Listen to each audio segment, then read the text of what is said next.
Right. Good afternoon, everyone. My name is Corey Nason. I'm Kaylin Castillo. I'm Aziz. Leanna. Hi, I'm Simona. And we will also be going over BD's need for internal restructuring. We can go on to the next slide. So our agenda for today is going to be the problem identification, organizational dynamics, strategic marketing, innovation development program, monitoring consumer feedback, and conclusion and recommendation. And beyond that, we'll be going to Leon. BD was once the #1 leader in the medical devices industry. Not anymore. They have been enabled to really adapt to market change.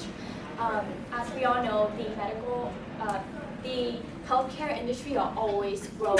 There will always be competitors and high rate of substitution for the available products. But for BD, they are not really addressing those issues. To adapt within the market, company needs to change. And for change, they need innovation. One of the problems that we also see was the dated process of development. With the matrix structure, they cost a lot of time for the company to make decision. And with time to make decision, you are wasting a lot of money. And with those money, you can really truly put that effort into other department into the company, like the innovation of how to develop the products. Another issue that we saw mainly with BD was the lack of customer focus. Customer is always the main driven of any company. With the medical devices and also the healthcare industry, independent hospital, independent clinics, and also other healthcare organizations, they're always seeking for lower cost but quality products. Therefore, a company like BD needs to really address that. They're not listening to the customer, but rather focus so much on the product line. Even if the product is really well designed into the market, but if the costs are too high, customer would not like it. As we can see in the next slide, based on the 2018 top 10 medical companies, BD is listed at, you can see, number 9. It's based on 2017 revenue. It's a 12.1 million revenue, but they are the only company with a negative year-to-year change with a negative 3%. It really shows that they do have a lot of issues within the company, and they need to really address those issues to really move further forward. And Aziz will be addressing one of the main issues that we have today. So, we'll talk about some issues that are some of the problems that we identified with that BD is going through right now. And we've identified we are observing 4 key consequences of the organizational dynamics, and it's more of 4 key symptoms of the interpersonal relationships that the company has in between the executive management and the staff level. So the first major symptom that we've observed being an issue and an impediment to innovation for the company is the stifled collaboration based off of the independent business unit structure. So the company is divided into several business units. Each business unit operates pretty independently from one another. And the negative aspect of this is that they tend to keep to themselves and they don't really collaborate often with each other. So you're not going to get the sort of interdisciplinary breakthroughs that you would get if the diabetes department was working with the microbiology department or something like that. The next kind of symptom of the behaviors that we see in BD is a slow innovation process that's primarily fueled by their risk-averse mentality. So this risk-averse mentality, we talked about it before, it's kind of pervasive throughout the company. They really like the way they're doing things right now. There's not really, their mentality is not broken, don't change it. And there's not really any sort of priority on large, more impactful investments into the research. Rather, they prefer the smaller, more stable, low-hanging fruit that they can get when they improve the existing product lines. And so this kind of mentality kind of shows that there's a slow process for which they can develop new methods. So if you don't have a collaborative environment and you're not formally chasing after really impactful ideas, the last sort of internal opportunity you have for developing important innovations is your employee feedback and what they can contribute on their own. the company. And there is no formal process by which the employees can come up to their employer, to their managers or their supervisors in front of them and say like, hey, I have this great idea, should we implement it? Boss, what do you think? It's more, there's no sort of, and there's no emphasis on getting feedback from employees. And so if you're not actively encouraging that, there's not really any way that they're going to feel like they have an opportunity to contribute to the company in ways that are outside of their typical job description. What this combination of all these kind of cultural aspects of it is leads to a generally complacent workforce. There's really no incentive for anybody to come up to their manager or anybody to come up and say, hey, I have this great idea. Their compensation structure has several opportunities that could be improved upon, and yeah, there's just generally no incentive, either in terms of recognition or in terms of compensation that really contributes to people wanting to come forward with new ideas. So moving on to issue 2, we truly believe that it was the customer relationship development. That would be the second issue. The first subpart of that would be the lack of consumer input. So BD really did not listen to its customers. It was outlined the fact that their internal processes really overshadowed any feedback that the customers were to have been given to them. And then that led to weak inbound marketing, which basically what that meant was that BD would kind of just go about their internal processes. They thought that what they were doing was going to just be what's best for their customers, which led to them further instilling the notion that they didn't need to listen to their own consumers. They did focus on their product lines, which basically meant that they were investing a lot of money in just improving upon products that they already had. And that led to kind of just an incremental change rather than them trying to do a little more of a riskier path by going into new markets and going into trying to establish a new foothold into other markets like Asia or different parts of Europe, even though 51% of their revenue came from abroad. They were US focused. That was due to the fact that many of their key players were residing in the United States. Their executives lived in the United States, and they really didn't try to understand other markets. They going back to their lack of consumer input, when they dealt with other markets, they felt like what they were doing was just good enough, and it really overshadowed the feedback that they got. And then because they lived in the United States, they really just focused on here rather than looking abroad. And going forward, we're going to go over to Simona after this. We're looking at Becton Dickinson revenue over time.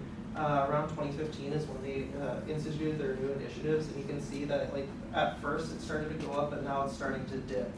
And then going off of that, Simona. Okay, so my introduction is going to be to the first solution we have to address the company dynamics, or the flawed company dynamics, which we believe is the major part of the issue.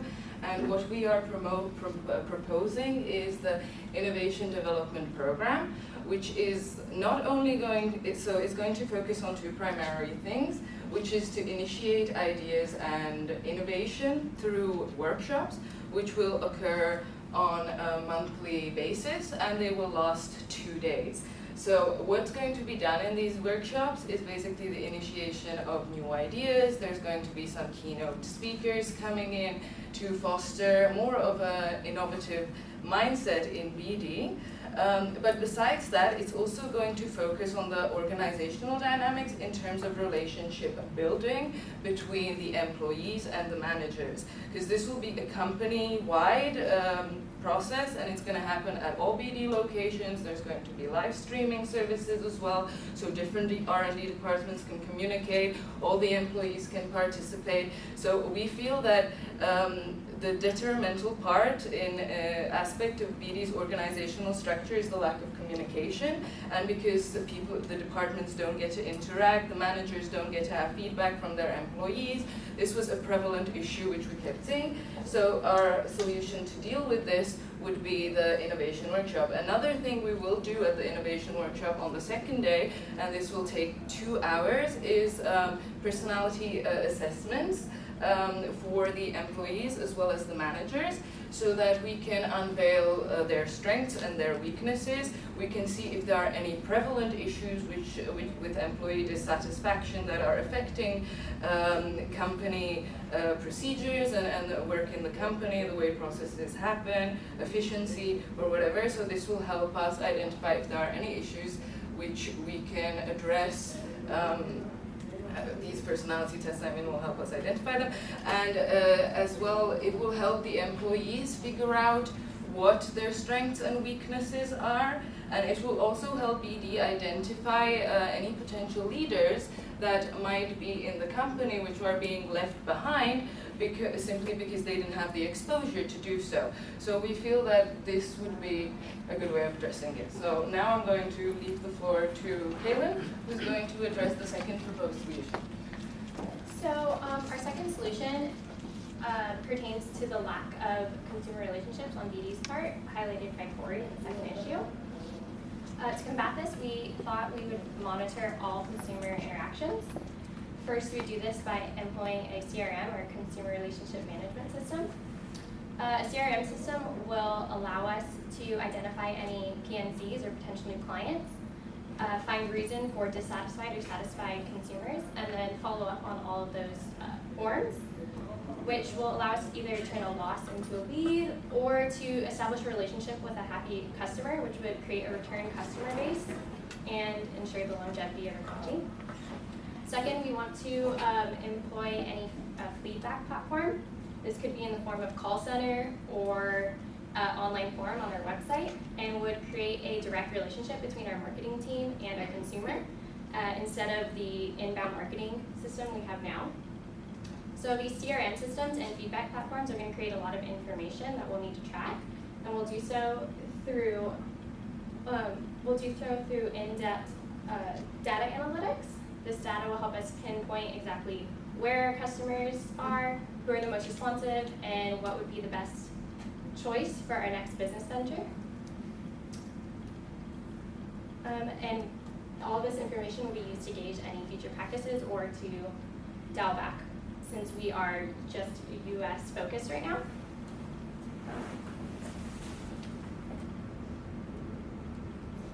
This, we hope that through the CRM system, we'll be able to create more satisfied customers, which will lead to a return customer base, which will lead to a higher profit and ensure longevity of our company.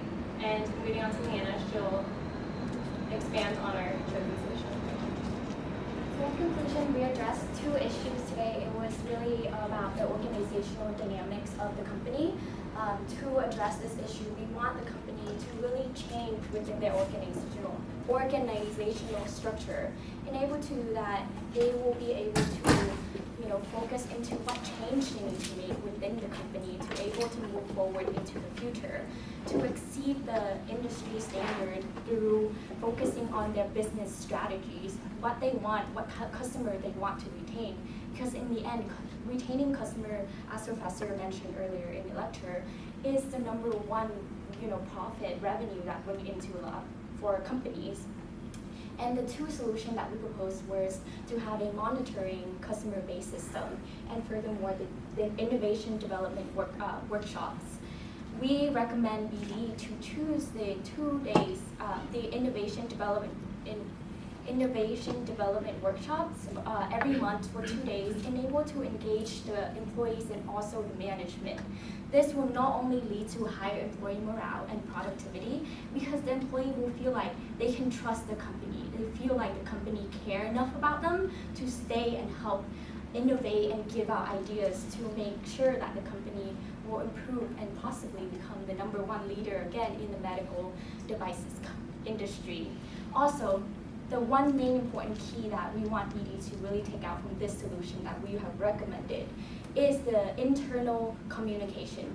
Any company, you want employees, management, and the executive to have a straightforward communication system to know what are the changes, what are the necessary innovation they need to enable to move forward.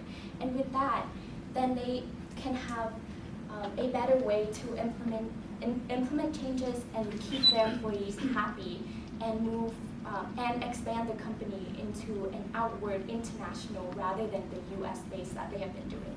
Thank you.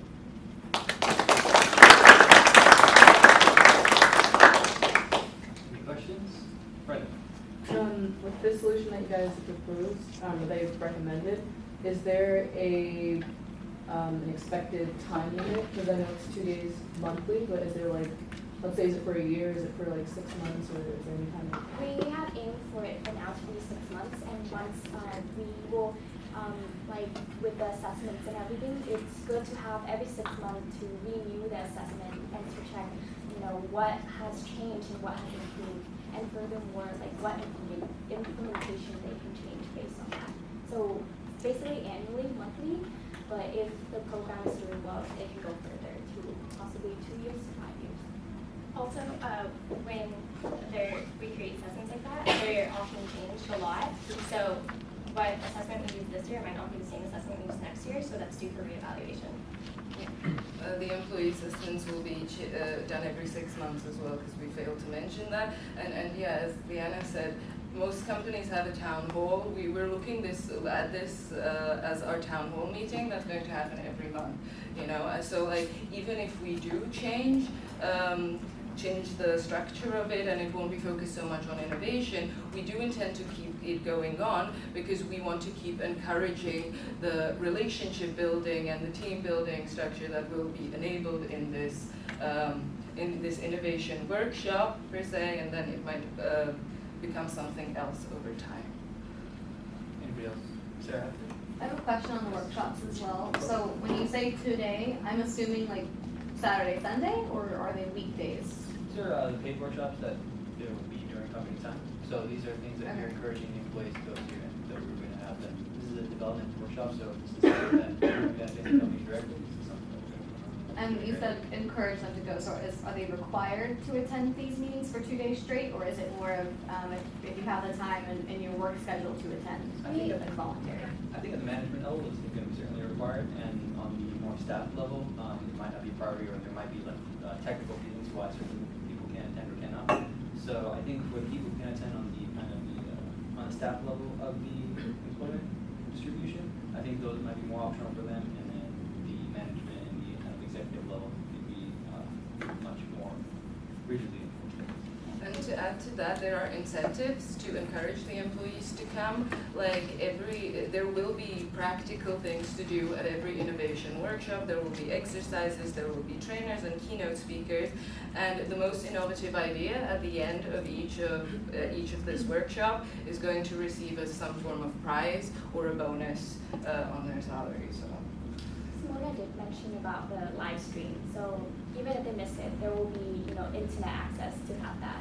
Because if they're stuck in a project and they can't attend, they can definitely go back and look at it and see what they missed. Any other questions? Good question. The only thing I would say is that